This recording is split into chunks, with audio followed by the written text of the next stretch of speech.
Welcome to clean queen channel. நாம் இன்று potato soap செய்வதை பார்ப்போம். அதற்கு தேவையான final recipe: coconut oil 700 gram, caustic soda 106.95 gram, potato extract 80 gram, water 130 gram, essential oil 21 gram.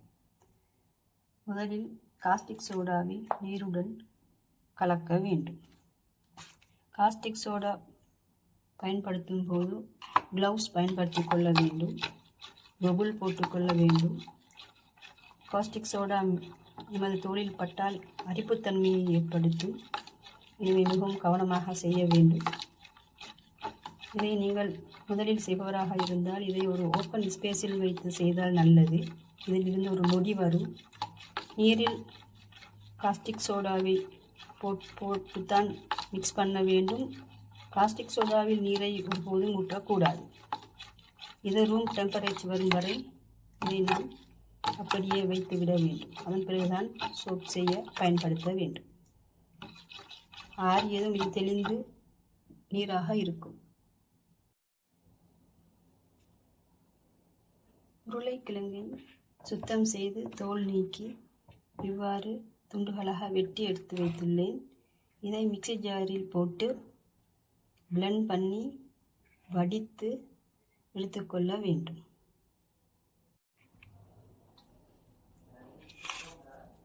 Caustic சோடாவை ஆயிலில் சேர்க்கும்போது அதில் சிறிய பார்ட்டிகல்ஸ் இருக்க வாய்ப்புண்டு. எனவே அதை எப்பொழுதும் வடித்துத்தான் சேர்க்க வேண்டும்.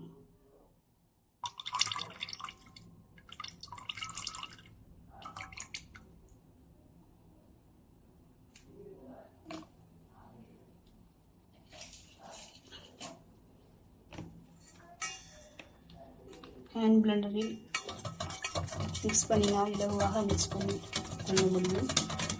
முதலிலேயே பிளெண்டர் பாதிக்காமல், பிளெண்டரை ஆன் பண்ணாமல் கொஞ்சம் கலக்கி விட்டு பிளெண்டர் போட வேண்டும்.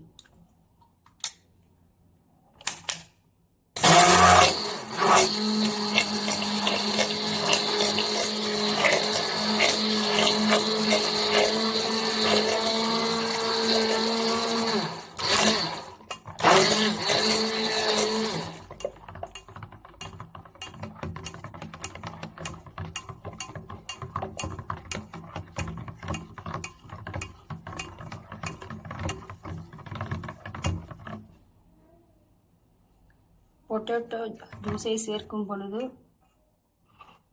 காஸ்டிக் சோடாவில் சேர்க்கக்கூடாது. அதை இவ்வாறு ட்ரேஸ் வந்ததும் இதில் மிக்ஸ் பண்ணிக்கொள்ள வேண்டும். ஏனென்றால் பொட்டேட்டோவில் மாத்தன்மை இருப்பதனால் அது கெட்டியாக வாய்ப்புண்டு.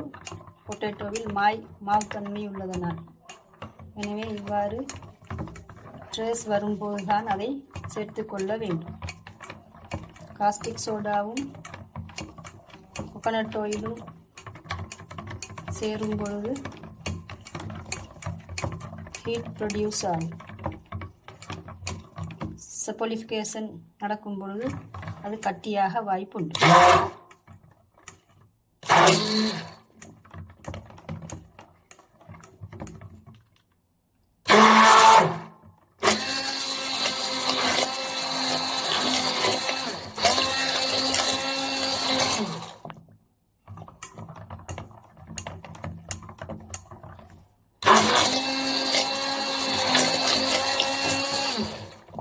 நீங்கள் பிளெண்டர் பாவிக்கும் பொழுது இது மேலில் தெரிப்பதற்கு வாய்ப்புண்டு. எனவே கை நீளமுள்ள ஒரு உடையை உடுத்திக் கொள்ளுங்கள்.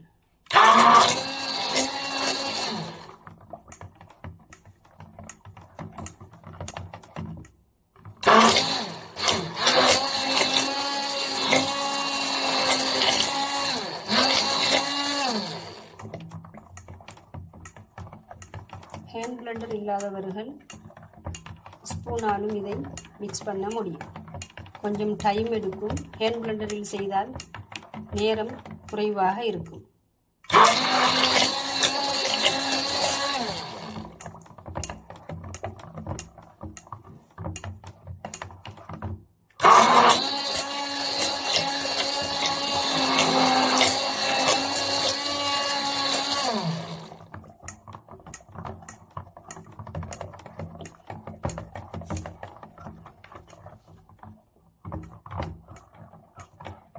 இப்பொழுது நான் ஃப்ராக்ரன்ஸை இதனுடன் சேர்க்கிறேன்.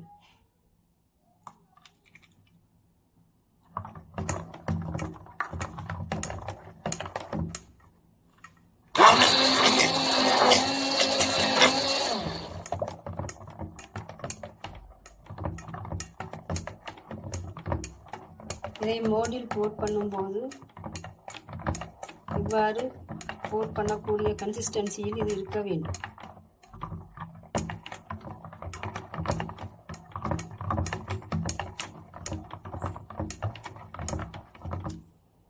பாருங்கள், இப்பொழுது நன்றாக ட்ரேஸ் வந்துவிட்டது. இப்போது இதை நாம் மோல்டில் ஊற்ற வேண்டும்.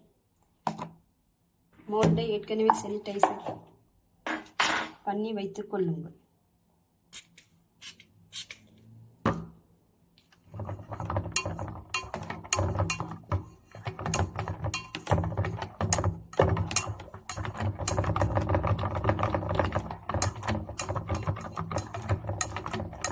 இதை 24 மணித்தியாலங்கள் வைத்திருந்து அன்மோல்ட் பண்ணி கட் பண்ண வேண்டும்.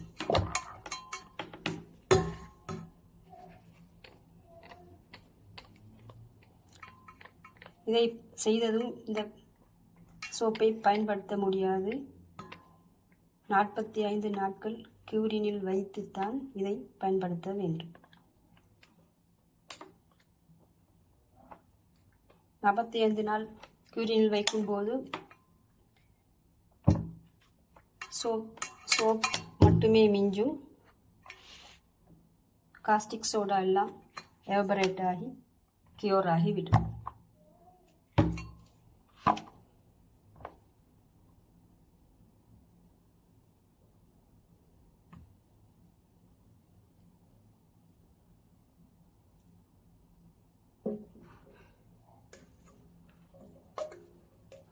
பாருங்கள், போட் பண்ணும்போதே இறுகிவிட்டது. இது போன்று ஒரு பெச்சூலாவை நீங்கள் பயன்படுத்தினால் கொஞ்சமும் வீணாகாமல் முழுவதுமாக வலித்து எடுத்துக்கொள்ள முடியும்.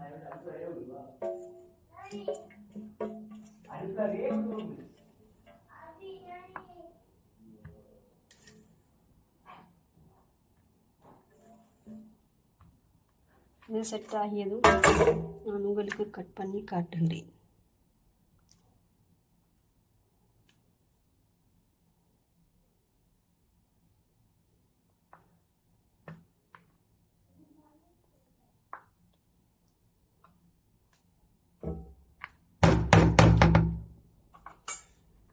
எனக்கு தேவையான இது போன்று ஒரு டிசைன் போட்டுக்கொள்ளலாம்.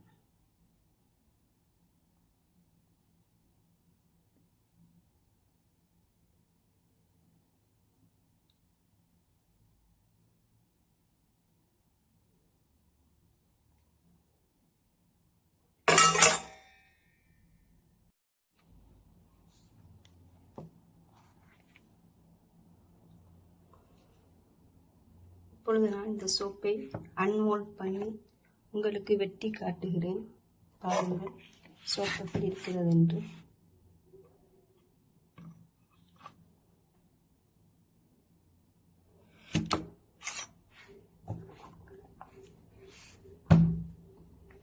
இது பாருங்கள் சோப்பை எவ்வளவு நன்றாக இருக்கிறது என்று.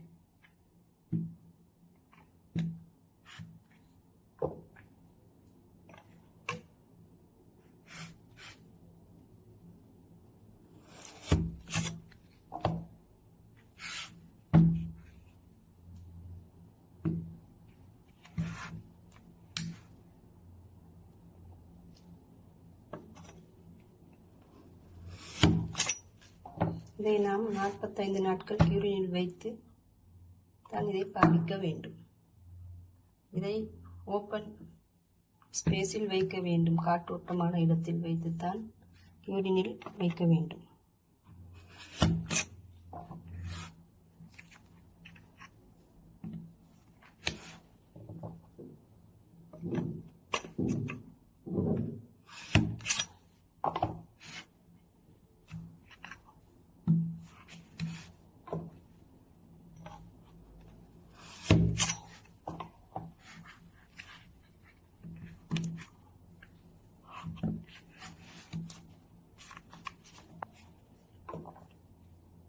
இவ்வாறாக உங்களுக்கு வெட்டி எடுத்துக்கொள்ளலாம்.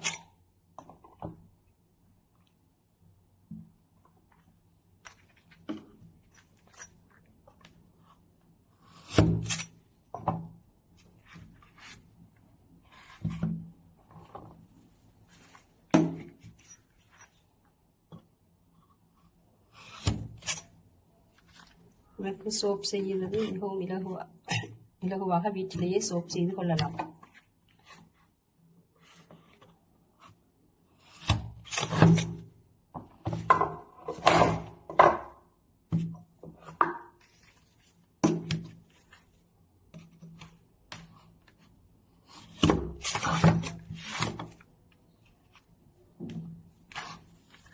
என்ன நேயர்களே, நீங்களும் வீட்டில் ட்ரை பண்ணி பாருங்கள்.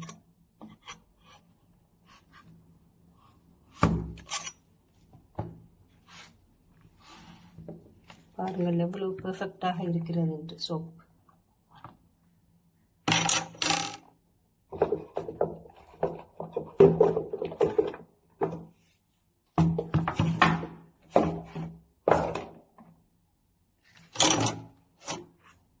பாருங்கள் எவ்வளவு அழகாகவும் எவ்வளவு நேர்த்தியாகவும் இருக்கிறது சோப். இதை 2 கிழமை 1 கிழமை அப்படி பிறகு கியூரினில் வைக்கும் பொழுது மாற்றி மாற்றி வைக்க வேணும் பக்கங்களை. பாருங்கள் எவ்வளவு அழகாக இருக்கிறது சோப்.